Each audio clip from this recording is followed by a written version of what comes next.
Hey everybody, Professor Snart here. I'm just a really quick update for Unit 6, which we're working on right now. It's due Thursday, June 10th, and I'm recording this on Tuesday, so you still have a couple of days to work on this one.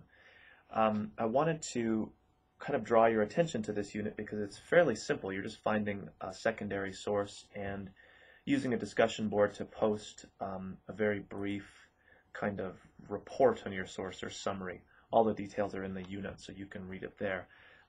But despite the fact that the assignment here, the finding the source assignment, is fairly simple and is spelled out for you in the unit itself, I can't stress enough how important it is to understand what constitutes an appropriate source for the kind of writing that we're doing. So once we get into the essays, you want to be really aware of how to find appropriate sources and, of course, what type of source you're looking for. So in all cases, you're looking for anything that's going to be electronic, that's not like a physical book source that you would find in the library.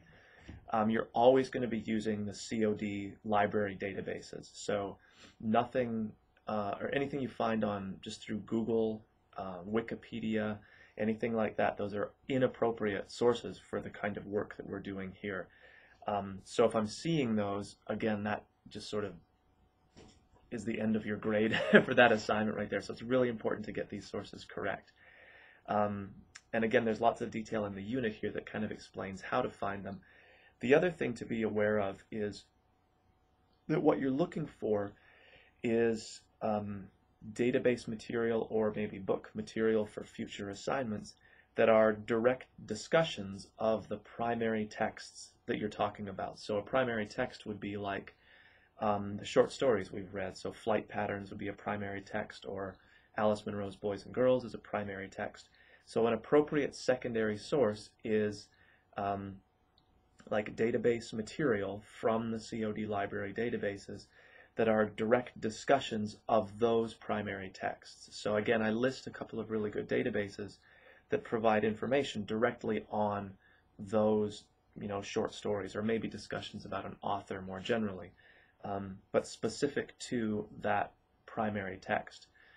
So you're not looking for database material that maybe just discusses a kind of idea that shows up in the text. So Alice Munro's Boys and Girls is a good example, where clearly some of the major themes are like, social roles or gender inequality, you might say.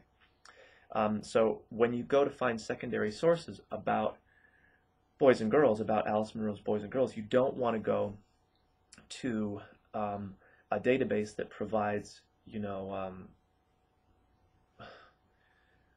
articles about gender roles or the psychology of child development or something like that. Clearly those are themes in the story, but for the sources we're looking for, you want to find discussions of the primary texts themselves. So a couple of basic rules just to get in place right now.